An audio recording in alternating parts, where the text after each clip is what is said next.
friends, it's Leah Johnson, and I've got my daughter B here. Can you say hi? Hi. And can you tell them how old you are? 4. 4. And I asked B to help us with our devotional today. And I've been thinking a lot about the scripture passage in the book of Acts, which details sort of what the early church was going through right after Jesus' resurrection and ascendance. And so the season of Pentecost on the church calendar. So this is appropriate to the season that we're in. And the scripture passage has always held a lot of meaning to me personally, because I've always thought the strength of the church has been in our ability to gather together for a common purpose and to take care of one another. And so I'm just going to read a few scriptures from the 2nd chapter of Acts, verses 42 through 47. It says, this is the title of the section, is the fellowship of the believers. They devoted themselves to the apostles' teaching and to the fellowship and to the breaking of bread and to prayer. Everyone was filled with awe, and many wonders and miraculous signs were done by the apostles. All the believers were together and had everything in common. Selling their possessions and goods, they gave to anyone as he had need. Every day they continued to meet together in the temple courts. They broke bread in their homes and ate together with glad and sincere hearts, praising God and enjoying the favor of all the people. And the Lord added to their number daily those who were being saved.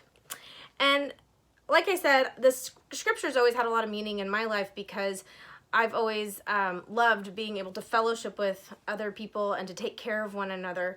And it has particular meaning right now as we can't gather together. But I think I've thought about that a lot, and thought about how, the early Christians must have been quite the state of confusion that they were trying to establish this church.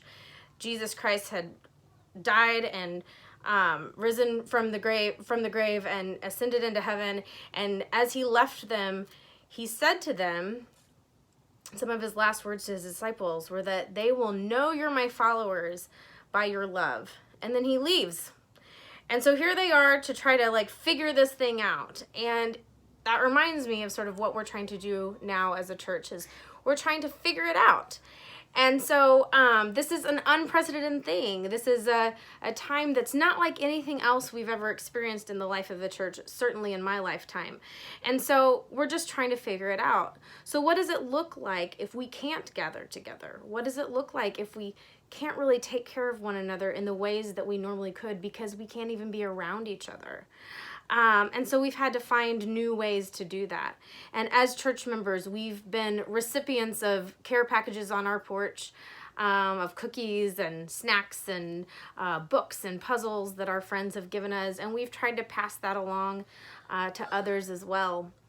And this week I was talking with my girls, with B and my other daughter Case, telling stories together. And we told a story about the little, a chicken, right? A little red hen, right? Can I call her chicken? You want to call her a chicken? Mm-hmm. Sure. So we told a story about this chicken, the little red hen, who's a chicken. And what did the little red hen want to do? Make bread. She wanted to make bread. And so she found some seeds, and she went out and she said, "Who will help me plant the seeds?" And what did her friends say? Yes. No. They said no, right? They said, "No, we don't want to help. We're too busy," right? And then she said, "I need someone to help me make flour." And what did her friends say? No. They said no. And then she said, "I need somebody to help me bake the bread." And what did her friends say? No. No. And so the little red hen how did she feel? Sad. She was really sad. So then she had to do all that stuff by herself, right? And she baked the bread. Yes. And then what did her friends ask her? Can you please have bread? Can we please eat the bread? And what did the little red hen say? Walk away. She walked away. And what did did she share her bread with them? No. No, she said, "I'm not sharing my bread. Nobody helped me make it. I'm not sharing." And so how did her friends feel? Sad. Sad. Too. Yeah, they were sad too. So sad friends. 2 sad friends, right? All the friends were sad. And so we decided we didn't really like the ending of that story, did we? We didn't really like the ending of that story, did we? No. No, because we didn't like that everybody was sad. So we decided we were going to rewrite the story, right? Yeah. So we said, instead, when the little red hen said, hey, can somebody help me plant these seeds? What should her friend say? Yes. Yes. And then when she said, can somebody help me make this flour? What should her friend say? Yes. Yes. And when she said, can somebody help me bake this bread? What should her friend say? Yes. And then when her friend said, can we have some bread? What should the little red hen say? Yes. So we decided that it was best if we all help each other out and if we share together. Yeah. Right? That was a much better ending to the story. And so I made that up. You did. You made up the new story, didn't you? You made up the new story with the better ending, didn't you? So I wanted to share that with you this week to hopefully encourage those of you who may be feeling lonely or maybe feeling like all of this feels just a little bit too weird, that we should all be looking for the little red hens in our life who are maybe asking for help.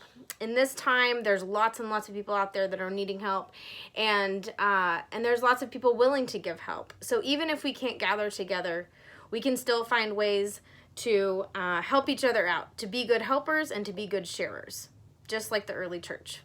Right? Is there anything else you want to add? Bye-bye. Bye-bye. Have a good week.